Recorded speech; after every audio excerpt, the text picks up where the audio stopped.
সিউড়ি বিধানসভার তৃণমূল প্রার্থী উজ্জ্বল চ্যাটার্জির নামে দেয়ালে গোবর লেপে দেওয়ার অভিযোগ এবং এই অভিযোগকে ঘিরে এলাকায় চাঞ্চল্য ছড়িয়েছে। যেটা জানা যাচ্ছে, সিউড়ি বিধানসভার দুবরাজপুর থানার বারাবন গ্রামের বাগদিপাড়ার ঘটনাটি ঘটেছে। দেখতে পাচ্ছেন উজ্জ্বল চট্টোপাধ্যায়ের নামে দেয়াল লিখন হয়েছে এবং সেই নামেই কার্যত গোবর লেপে দেওয়া হয়েছে এবং এই অভিযোগকে ঘিরে এলাকায় রীতিমতো চাঞ্চল্য ছড়িয়েছে। তৃণমূলের অভিযোগ, বিজেপির লোকজন এই ঘটনার সঙ্গে জড়িত এবং উস্কানিমূলক বক্তব্য রাখছে। এর জেরেই এই ঘটনা ঘটেছে। যদিও পাল্টা বিজেপির প্রার্থী জগন্নাথ চট্টোপাধ্যায়ের দাবি যে সম্পূর্ণ তৃণমূলের গোষ্ঠী কন্দলের জেরে এই ঘটনা ঘটেছে।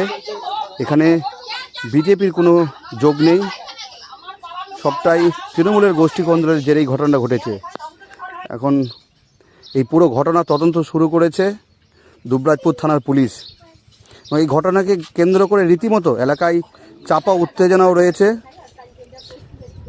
এই মুহূর্তে পুরো ঘটনা তদন্ত শুরু করেছে পুলিশ।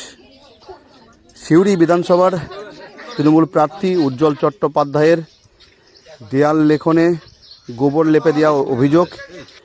অন্যদিকে বিজেপির প্রার্থী জগন্নাথ চট্টোপাধ্যায় তিনি দাবি করছেন যে তৃণমূলের গোষ্ঠী কন্দলের জেরে এই ঘটনা ঘটেছে এবং এই মুহূর্তে ঘটনাস্থলে দুবরাজপুর থানার পুলিশ রয়েছে, পুরো ঘটনা তদন্ত শুরু করেছে এবং আমরা শুনবো দুই প্রার্থী কি বলছেন।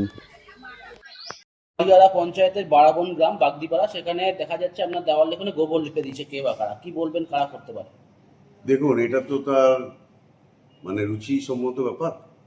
আমাদের যে মাননীয় মুখ্যমন্ত্রী আমাদের দিদি যেটা আমাদের প্রার্থী আমাকে করেছে সিউড়ি বিধানসভায়, তো আমি কিছুদিন ধরে দুদিন ধরে গ্রামে প্রচার ঘুরছি।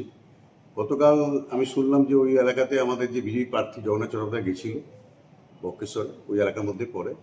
হয়তো উনি কোনো উস্কানিমূলক কথাবার্তা এসব বলছে। আমার বক্তব্য হচ্ছে উন্নয়ন আমাদের সঙ্গে কম্পিটিশন করুন, তাতে আপনার উন্নয়নে কম্পিটিশন করুন। আমাদের মাননীয় মুখ্যমন্ত্রী যে প্রকল্পগুলো করেছে সেই সব আমাদের সঙ্গে কম্পিটিশন করুন। কিন্তু এই যে রুচিতে বাড়ছে, তাহলে তো সিউড়ি শহরের যেসব আছে, আমি তো চেয়ারম্যান পৌরসভা, তো আমাদের এখানে তো বিজেপির একটাও দেয়াল আমরা মানুষ থাকতে দেবো না। কিন্তু সেটা কি করি? ঠিক হয়? সেটা ঠিক হয় না। উনি ওর মতো কাজ করছে। আগামী দিনে সিউড়ি বিধানসভার মানুষ যোগ্য জবাব দেবে, উন্নয়নের সঙ্গে থাকবে, এটা আশা করছি। আজকে আমরা রাজনগরে যাচ্ছি, ওই এলাকাতেই যাচ্ছি, মিটিং আছে আমার কর্মীদের সঙ্গে, সেখানে আমি যা বলবো। বিজেপি বলছে স্যার তৃণমূলের গোষ্ঠীদ্বন্দ্ব, তারা কোনো যোগ নেই। না, আমাদের কোনো গোষ্ঠীদ্বন্দ্ব নয়। আপনারা দেখতে পাচ্ছেন বিভিন্ন সংবাদের মাধ্যমে বিভিন্ন জায়গায় লোকের যে উচ্ছ্বাস, আমাদের বিশেষ করে ঘরের ছেলে হিসাবে, ভূমিপুত্র তো বলবো, ঘরের ছেলে। তো আজকে দেখতে পাবেন রাজনগরে যাচ্ছি, ওই পঞ্চায়েতে যাচ্ছি। তো আগামী দিনে মানুষ যে কার সঙ্গে উন্নয়নের সঙ্গে থাকবে, না ঘরের ছেলের সঙ্গে থাকবে, না বহিরাগত কার সঙ্গে থাকবে, দেখতে হবে। কৃত্রিম উজ্জ্বলকে গোবর লেপে প্রাকৃতিক অনুজ্জ্বলে যদি গ্রামবাসীরা পরিণত করে, সেক্ষেত্রে আমরা কি করতে পারি? উজ্জ্বলের কৃত্রিমতা প্রাকৃতিক গোবরের অনুজ্জ্বলতায় প্রকাশিত হয়েছে।